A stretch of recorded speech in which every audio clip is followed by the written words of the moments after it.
Boa noite, minha gente linda.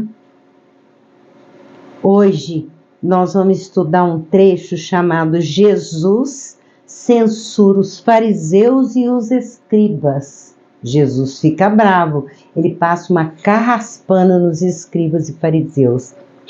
Eu já expliquei quem são essas pessoas, né?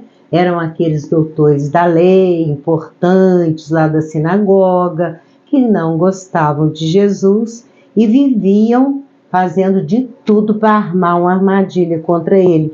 Mas Jesus não se rebaixava para eles, ele sempre respondia à altura, e vocês vão ver aqui nessa passagem. Então nós vamos para o Evangelho de Lucas, do capítulo 11, do versículo 37 ao 54. Parece que é muito grande, mas não é, tá? Então vamos lá. E estando ele ainda falando, porque ele já estava falando há algum tempo.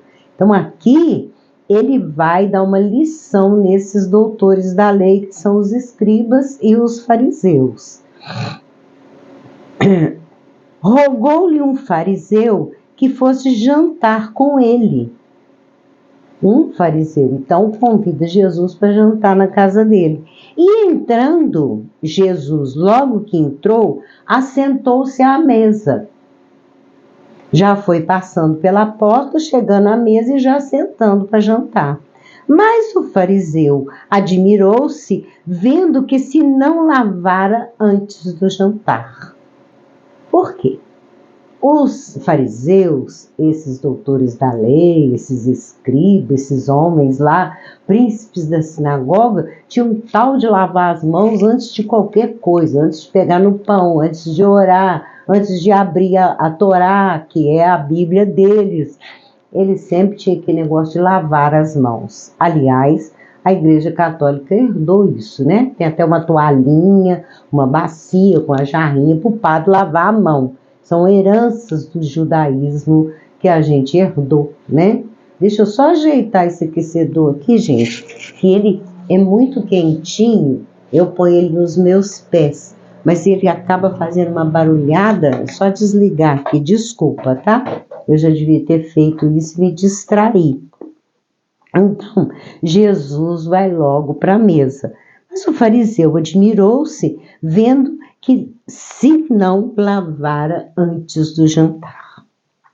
E o Senhor lhe disse, Jesus então fala para ele, agora vós, os fariseus, limpais o exterior do copo e do prato, mas o vosso interior está cheio de rapina e maldade. Então, eles ficam muito preocupados com o exterior. As toalhas, os bordados que tinha que ter nos altares, lavar muitas vezes aquelas talhas, aquelas jarras, aqueles pratos, aquelas pratas e até mesmo cálice em ouro que eles tinham e ainda tem, né? A igreja tem muito ouro, muita prata. Então era um tal de limpar aquilo tudo. E Jesus vai dizer para eles, vocês estão limpando o exterior, mas e o vosso interior? Loucos. No versículo 40, ele chama os fariseus ele chama aqueles fariseus e escribas ali da sinagoga de loucos. Loucos, tem até um ponto de exclamação. O que fez o exterior não fez também o interior? Então, se vocês estão preocupados com o exterior, mas e o interior? Como é que está o interior de vocês? Será que não seria preciso também higienizar? Lavar o interior? Dai antes esmola do que tiverdes, e eis que tudo vos será limpo. Jesus aqui vem aplicar a caridade, o amor ao próximo, dar aquilo que é necessário, a esmola para quem precisa, que aí você já se limpa no interior. Isso é que é a lavagem que a gente faz no interior. É quando a gente pratica a misericórdia, quando a gente pratica a caridade. Mas ai de vós, Fariseus, que dizimais a hortelã e a arruda, e toda hortaliça, e desprezais o juízo e o amor de Deus. Importava fazer estas coisas e não deixar as outras. O que é dizimar? Era cobrado dízimo. Era? Ou ainda é? Só que naquela época, a pessoa, se não tivesse como pagar o dízimo, ela podia pagar com essas ervas, a hortelã, o cominho, que era muito costume usar, podia, que igual está dizendo, a arruda, e podia também levar hortaliças. Não podia assistir nada na sinagoga que não levasse alguma coisa para dar em troca, para pagar. É assim até hoje, né, gente? Então, ele está perguntando, importava fazer essas coisas e não deixar as outras. O que Jesus aqui está querendo dizer? Dá muita importância, né, a essas coisas externas. Se você está dizimando, o seu dízimo está através desses temperos, mas e as outras? E as coisas de Deus? Gente, eu estou falando isso, é para mim mesma, eu já fiz muito isso. Não dízimo, tá, gente? Quando eu dirigia o centro, eu ficava assim tão preocupada com detalhes. Será que aquela toalhinha está no lugar, aquela jarrinha? Será que eu arrumei a mesa direito? Será que está tudo enquadrado direitinho? Será que está tudo muito bem limpo? Eu chegava lá, a palestra era às 10 horas da manhã, eu chegava lá praticamente de madrugada para ajeitar aquilo tudo. Coisas exteriores. Eu já fiz isso. Todos nós fazemos, né? Dar muita importância com as coisas exteriores. Ficar lavando, ficar ajeitando tudo e ficar cobrando esse dízimo através dessas hortaliças e dessas ervas. Ai de vós, fariseus, que amais os primeiros assentos nas sinagogas e as saudações nas praças. Então, assim, eles logo chegavam e sentar nos primeiros lugares. O resto, senta lá para trás. E aquela saudação, né? Ai, rabino, oi, fulano, principal da sinagoga, nas praças, quando eles passavam, era aquela reverência com relação. São coisas exteriores. Fazer reverência, né? Ficar ali se abaixando para cumprimentar aquela criatura que, na verdade, é igualzinha a nós. Só que eles se dão essa importância dos primeiros lugares e de serem cumprimentados. Todo mundo sabe disso, né? Chamar o outro de doutor, chamar o outro de Deus, chamar o outro de pastor, de padre, de bispo e por aí afora, o diretor, né? O babalorixá, aquela criatura que se acha assim acima de todos, né? Ai de vós, escribas e fariseus, hipócritas, que sois como as sepulturas que não aparecem, e os homens que sobre elas andam não o sabem. Aquelas sepulturas que faz na terra, joga a terra ali por cima, com o tempo aquilo vai assentando. E naquela época, hoje os cemitérios são separados, né, gente? De onde a gente anda. Apesar de que tem gente que vai no cemitério e pisa naquilo tudo lá. Então ele está comparando a esses cadáveres que as pessoas vão pisotear e nem vão saber quem está ali enterrado. Passar pisando por ali. E respondendo, um dos doutores da lei disse-lhe: Mestre, quando dizes isso, também nos afronta a nós.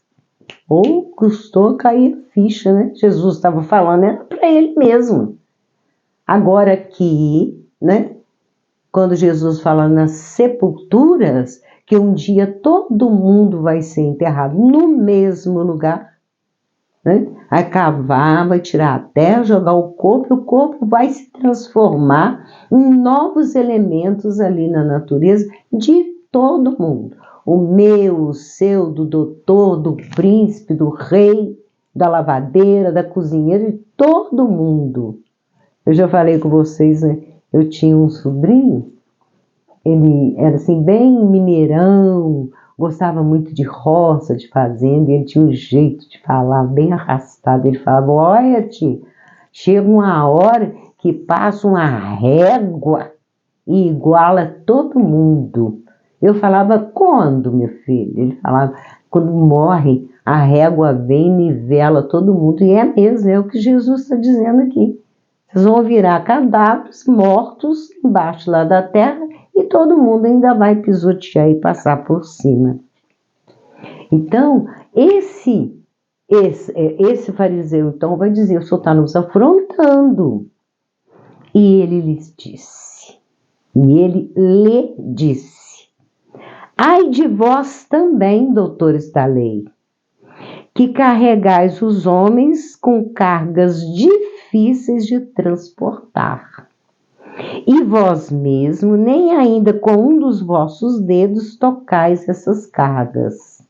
O que Jesus está querendo dizer? Carregar os homens com cargas difíceis de suportar, de levar adiante, são as leis que exigem tanto, que maltrata, pode fazer isso, não pode fazer aquilo, você está errado, você é um pecador, você vai para o inferno, você vai queimar no fogo do inferno, você vai para o purgatório, você vai para o limbo, você é isso, você é aquilo, você é aquilo outro. Então, assim, são cargas difíceis de carregar, isso sem contar a carga material, que é o dinheiro, que a pessoa trabalha e depois ainda tem que dar o tal do dízimo lá, né? Então, Jesus aqui está dizendo que vocês, nem com o dedo, vocês ajudam essas pessoas a carregar essas cargas. E é mesmo. Quando a pessoa sai de um culto, ela sai completamente arrasada, pensando que ela é a pior criatura do mundo. E que aquele que está lá pregando é um fariseu, um príncipe, um doutor da lei. Ele está fazendo as leis e eu estou aqui, eu não valho nada. É a síndrome da vira-latice e a gente achar que existem pessoas melhores. Perante Deus nós somos todos iguais. Ai de vós, que edificais os sepulcros dos profetas, e vossos pais os mataram. Profetas eram aqueles lá, né, do Velho Testamento, junto com Moisés, que recebiam as orientações do alto, dos anjos, de Javé, esse tal desse Deus, e passava essas orientações. Foram todos eles mortos, degolados, enforcados, queimados, uma coisa assim incrível. Então Jesus está dizendo: vocês ficam aí cuidando dos sepulcros, né? Ai, fulano foi enterrado em tal lugar, vamos visitar o túmulo do fulano, a sepultura do ciclano. Acontece que foram mortos. Bem testificais, pois, que consentis nas obras de vossos pais. Quem matou não foram aqueles ali daquele momento, foram os antecessores, né? Os pais, avós, de um tempo mais lá para trás. Porque eles os mataram e vós edificais os seus sepulcros. Fica edificando. E a gente faz isso mesmo. Quantas vezes a gente maltratou uma criatura na vida dela e depois fica lá, botando azulejo no túmulo, mandando pintar, mandando arrumar túmulo, para que a gente possa salvar a nossa consciência daquilo que a gente fez. É a mesma coisa que ele está dizendo aqui para os escribas e fariseus. Vocês mataram os profetas e agora fica aí, edificando as suas sepulturas, edificando mortos. Por isso, diz também a sabedoria de Deus: profetas e apóstolos lhes mandarei. A sabedoria de Deus, então, Está dizendo, eu vou mandar profetas e vou mandar apóstolos. Gente, profeta é médium, é aquele intermediário entre o plano material e o plano espiritual. E eles matarão uns e perseguirão outros. E é mesmo. Todo médium é perseguido. Todo médium é caluniado. É uma perseguição, uma coisa horrível. E Jesus não deixou de ser perseguido também. Tanto é que foi até morto, né? Foi crucificado, a morte mais cruel que pode existir. Para que dessa geração seja requerido o sangue de todos os profetas que desde a fundação do mundo foi derramado. Desde a fundação do mundo já existiam profetas. A gente só conhece esses aí que ficaram mais famosos, Zacarias, Malaquias, Isaías e Daniel e tantos outros, né? Mas desde a fundação do mundo. E todos foram perseguidos, atormentados, caluniados e mortos. E até os dias de hoje é assim. Ninguém foge a essa regra. Nem um Chico Xavier, uma irmã Dulce, uma Madre Teresa de Calcutá, como ficam difamando um Padre Júlio Lancelotti, como ficam difamando criaturas que só fizeram o bem, pastores, padres, dirigentes de terreiro de umbanda, de centro espírita, de igrejas evangélicas, quantas pessoas que já passaram por aqui e fizeram tanto bem. E a Terra está, o planeta, manchado do sangue derramado dessas criaturas. Desde o sangue de Abel, aqui Jesus está voltando lá em Abel, o filho de Adão e Eva, né? Até o sangue de Zacarias, que foi morto entre o altar e o templo. Assim vos digo, será requerido desta geração. Eles ficam aí se importando com o exterior dos copos, das jarras, das mesas, dos assentos, da papelada. Presta atenção. O que todos vocês carregam nas suas costas do sangue derramado até os dias de hoje. Essa geração será requerido. Cuidado. Tem uma frase muito bonita de uma música evangélica, porque eu ouço tudo, tá, gente? Eu ouço católica, eu ouço espírita, eu ouço evangélica, eu gosto de tudo. É só não vir com gritaria e com condenação de falar de inferno. Mas tem uma música bonita que fala que ninguém toca no ungido do Senhor. Eu gosto muito disso. Ungido é aquela pessoa que vem preparada. Mas aqui não precisa colocar só aqueles importantes entre os padres, os papas, os pastores, os dirigentes dos templos, não. Aquela dona Ana, lá do cantinho da periferia, que é uma benzedeira, né? Aquela outra que impõe as mãos e cura as pessoas. Tem tanto. Aqui em Minas Gerais, então, ó, é cheio dessas pessoas bondosas que não cobram nada. A porta delas fica assim de pessoas para se benzer.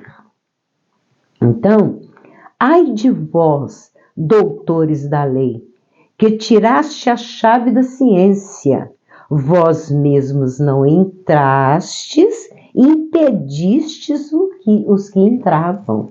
Tiraste a chave da ciência por quê? Nós já poderíamos estar evoluídos de uma forma em entendimento desses fenômenos de cura. Por que a pessoa está falando em línguas estranhas? Aí precisa da ciência para estudar. Só que as religiões tiraram a chave da ciência, separou a ciência da religião. Não tem jeito não, gente.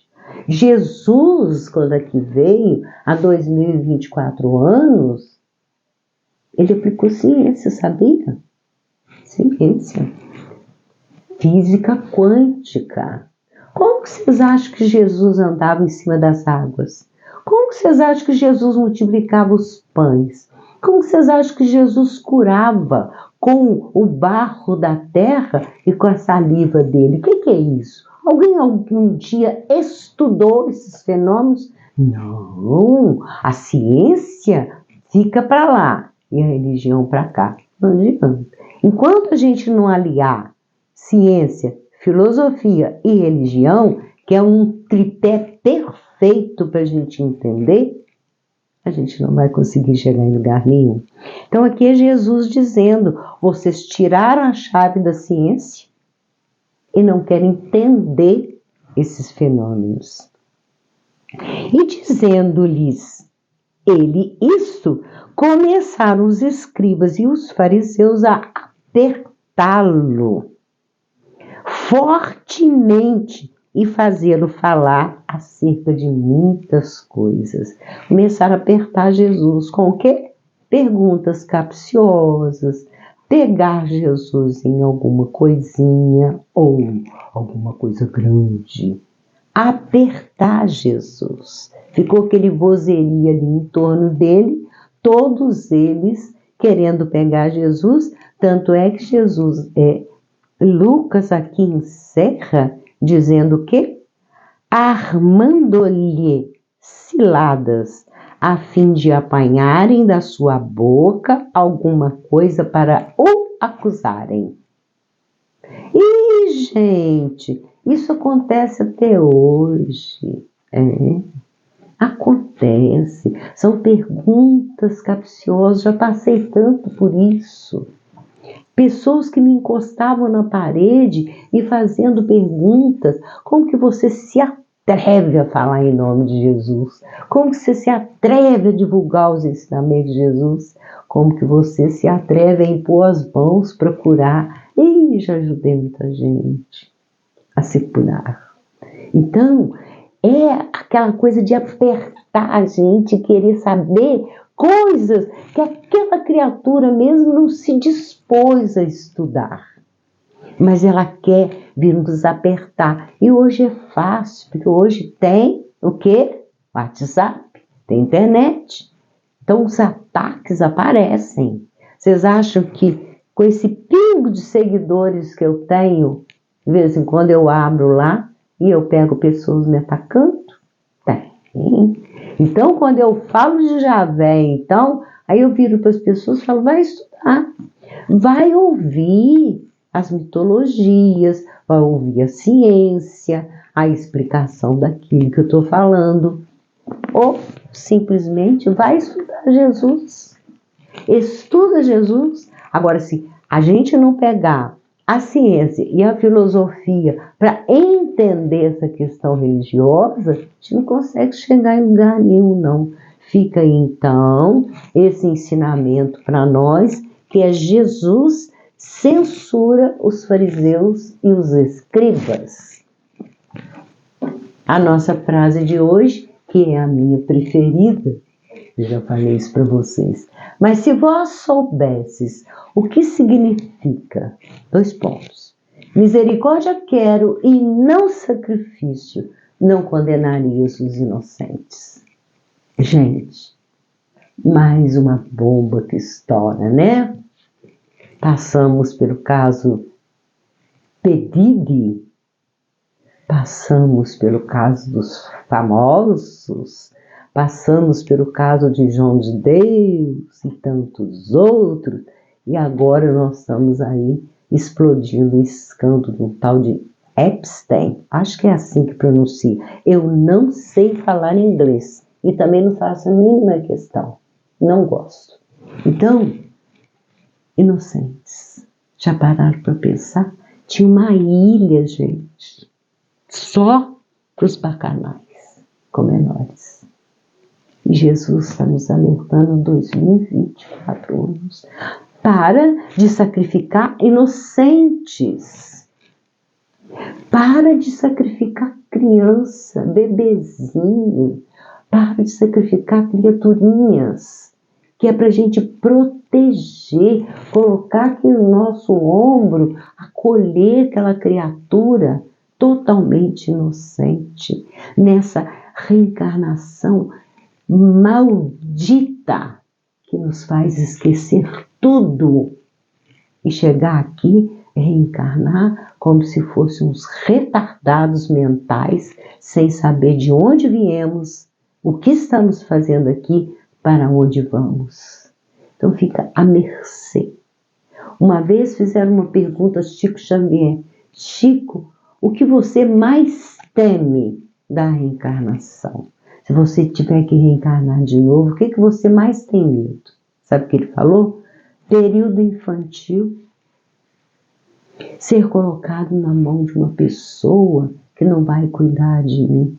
Deixar eu cair, bater a cabeça, me surrar e eu sem saber falar nem posso contar. Que surra que ele quis dizer? Todos esses tipos de surra que essas criaturas passam a sua infância apanhando, sendo surradas nas suas inocências, sem nem saber o que está acontecendo.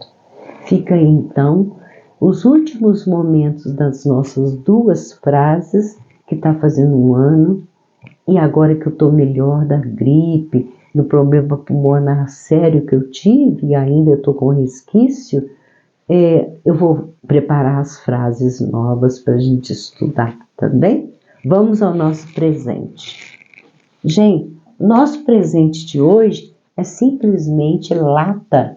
Essas latas de cereais, Neston, farinha, lata. Então, eu cobri com esse paninho de oncinha, né? Eu tinha esse retalho que fiz esse acabamento. Ela é toda forrada também, do mesmo jeito, tá vendo? Lata comum. Fiz uma tampa, aproveitando a própria tampa dela e papelão aqui na borda. Tá vendo como é que ficou engraçadinha? Fica aí, então, o presente de hoje. Para quê? Sei lá, meinha, quinquilharia, bijuteria, tanta coisa que a gente pode colocar. A gente pode colocar também saquinhos de chá, só não pode molhar, né, gente? Fica aí essa lata, ou então você pode até tirar a tampa e fazer um belo de um arranjo floral aqui com ela. Fica aí o nosso presente. Gente, lembrando que essas coisas assim, ó, isso tudo eu ganho, tudo. Retalhinhos, costureiras aqui na minha cidade me dão muito retalho. Isso tudo é coisa eu ganho, eu não compro nada disso. Olha que bonitinho isso aqui que eu ganhei. Então fica aí o presente de hoje e um presente especial que é um beijo no seu coração.